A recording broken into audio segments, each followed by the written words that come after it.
Jack Smith still scrambling to get trial before the 2024 election. We know he has 0 of them currently scheduled. He wanted that January 6th case to go very badly, but looks like that's not going to happen. So his next best bet is Florida. And we see that there is a battle for trial dates. Can they anchor something in before the election happens? And there's a little interesting caveat to this because Trump has a backup plan. Trump obviously is saying, if we have our first option, there will not be a trial before 2024. But if you're not going to give us that option, we're okay with August. And we were reading this, scratching our heads going, okay, August. Maybe they think they'll win. Maybe some of this trial stuff is very actually beneficial for the campaign, and they might want to try their luck in a favorable jurisdiction, which is Florida, in front of a reasonable judge, unlike what he's getting in other jurisdictions around this country. And so we are going to go through their quick proposed schedule and get some reaction from one of Trump's former lawyers called Jim Trusty, as well as others on CNN. But first, this was an interesting exchange from Tim Parlatore, where he says he thinks the Florida case is in fact the most concerning. He was on with Jay Tapper, and Tim Parlatore is a former Trump lawyer. And when he was asked about what is going to be the biggest problem, we got a bunch of cases, Florida, J6, Fannie Willis, and Alvin Bragg's prosecution. Which one is the most concerning to you? As somebody who used to work on many of these, Tim says this. This month, his Florida classified documents case set to begin in May, though the judge said she might revisit that timeline. Right. Trump has been able to manage his dual legal campaign schedule thus far. Do you think that's going to change, though, as the trials consume more of his schedule? Oh, I'm sure it is. I mean, when you're on trial, you're in the courtroom all day, every day. And,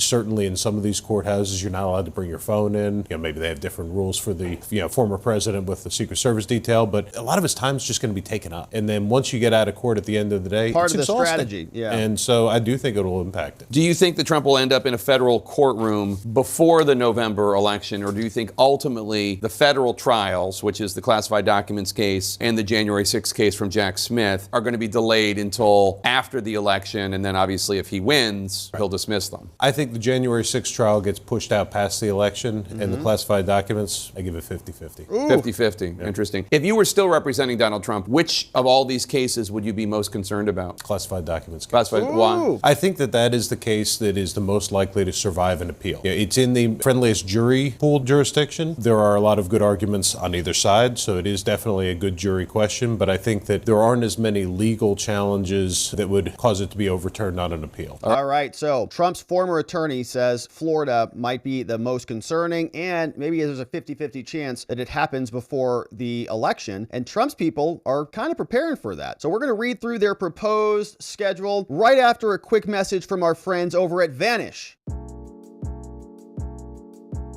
This is not your average range day holster, my friends. It's designed to eliminate all those excuses holding you back from carrying daily. It's comfortable, it's discreet. In fact, you'll forget you're even wearing it. The VNSH holster fits 99% of semi-auto handguns, offering versatile carrying positions, and it conceals 2 fully loaded magazines that you can keep right here. Plus, it comes with an unconditional money-back guarantee, and today, VNSH has a serious deal for you, your family, and your friends. By using my special discount link drop down below, you can get this holster for 30% off. Plus, you can grab a second holster, half off the already discounted price. Equip each family member with the most comfortable concealed carry out there. Grab this deal today so you, your family, and your friends can vanish together. And don't forget to click over using my discount link to be sure to save. Now let's take a look at the proposed schedule from Donald Trump's team. We see that they have responded to Judge Cannon's request for an order, and they want a trial date after the 2024 election, but they're willing to agree to an earlier start date. Here's a 9-pager. Donald Trump out of the West Palm Beach Division, U.S. versus Trump and the other co-defendants, Judge Cannon's courtroom. Here is Trump's proposed schedule. They say, look, Judge, you told us you wanted an order, and so here it is. Here's what we think. Now, as the leading candidate, writes Trump's defense, in the 2024 election, even beating Joe now, the New York Times has to begrudgingly admit that, President Trump strongly asserts that a fair trial cannot be conducted this year in a manner that is consistent consistent with the Constitution. Why? The Constitution affords Trump a Sixth Amendment right to be present at the trials and to participate in these proceedings. As well, he also has a First Amendment right that he shares with us, that's us, the American people, to engage in his campaign speech. And if he's bogged down in a trial, he's not going to be able to speak. Now, given Trump's status as the presumptive Republican nominee and President Biden's chief political rival, a trial this year would also violate the Justice Manual, which applies to the special counsel's office, even though Jack Smith is illegitimate, as we know, and it prohibits actions that may have an impact on the election, as well as there also are other established DOJ norms that former officials described when talking about Hillary Clinton or someone else. When talking about Hillary, they say, you know, we have a general principle of avoiding interference in the elections. That's what the Office of the Inspector General said. In fact, in November 2020, when Deputy Special Counsel J.P. Cooney and his colleagues back in November, when they were seeking to forestall valid investigations of election fraud that supported Trump's position about the 2020 election, the Deputy Special Counsel sent a letter to Bill Barr. He said, sorry, the DOJ has a longstanding policy of non-interference in elections, so don't investigate election fraud, which he wrote had been in place for decades and protected the institution from the appearance of political partisanship, which of course is all evaporated. Now, Jack Smith, deranged and illegal, and Deputy Special Counsel Cooney and their staff now, they do the opposite. Now, they act with the politically based and calculated support of the Biden administration and Garland, and they seek to rush this case to trial on a schedule without precedent in any other prosecution that involved espionage and CIPA. But nevertheless, of course, Trump's team says, President Trump respects that this court issued an order directing us to submit our proposed schedules. So that's what we're doing now. Now, though recently filed motions that are in process right now that are done to compel disclosures and to dismiss the indictment, they say President Trump seeks to timely vindicate important rights throughout these proceedings, including his motions to dismiss pursuant to the Presidential Records Act and the presidential immunity and selective and vindictive prosecution. We're going to still need a bunch of additional disclosures and more fact-finding with evidentiary hearings, right? We're coming back. We want to have hearings on this. Now, in addition, and we read through many of those motions here before, the ones that we have access to, vindictive prosecution is still not public. In addition, yesterday's order by the Supreme Court that agrees to review the Chutkan's erroneous decision on presidential immunity was also an important step toward the protection of the U.S. Constitution and a fair system of justice that Trump seeks here and elsewhere. The justice's anticipated ruling will give Your Honor some guidance, Judge Cannon, and how you evaluate the motion to dismiss this case based on presidential immunity. And so Trump respectfully submits that all these considerations are relevant as you consider the proposed schedule there in Florida, telling us that as directed, except as shaded in blue for Walt, the proposed dates work for all of us. Now, we reserve the right to ask for adjournments of this if they're not complying with discovery. And so if they're dragging their feet, we reserve the right to continue to postpone this or ask for a postponement. Consistent with the introduction and reiterating the position that a fair trial cannot, they say, be held until after 2024, the proposed schedule does not include a date for a hearing on Trump's motion to dismiss based on immunity, the appointments clause, or the appropriations clause. And so what the defense team is doing here is building in continuance excuse. So the defendants respectfully request that the court schedule that hearing at a time convenient following the SCOTUS ruling. And so I want to share with you what they did here. You can see how much election stuff is going on. Obviously a lot. March 2nd, we had primaries, Idaho, Michigan, Missouri, caucuses in DC. We saw those. North Dakota. Today, of course, is Super Tuesday. We got a bunch of states and the American Samoa. Primaries in caucuses are all taking place on the 12th. And then you see they have a bunch of deadlines. They say, how about, we have a hearing on these dates for these various deadlines. We got more election stuff coming up. Then we get more election stuff, right? Look at all this election stuff that Trump is now having to do, right? The reason they're pointing this out is by saying Trump has to go do all this. Like, he's got to go campaign in Louisiana. There's jury selection that's taking place in New York, March 25th. This is the criminal trial in the Alvin Bragg case. Apparently that's going to be 6 weeks. Puerto Rico, Pennsylvania, Indiana, Maryland. Then we have another deadline in May. Then we got primaries, Kentucky and Oregon. Then we got defense motions are due. And so this is what they're proposing. Continuing work all throughout the summer. Okay, most of those primaries are going to be done by the end of June. Then all throughout the summer, July, they say, we're going to keep working on this. The Republicans meet July 15th, so the RNC will be there. Then Walt Nauta, he's also scheduled for another 3-week trial. They're prosecuting him. And so Trump is saying if all this keeps happening, then we're going to be ready essentially for trial trial, Trump says September 9th. Trump says we're ready for trial. We're going to begin with jury selection and trial in September. So September, 6 weeks trial. That puts us in October. Elections November. So that's very, very interesting. Okay, this is Trump's team saying, yeah, let's do it. Yeah, we'll have a trial then in September.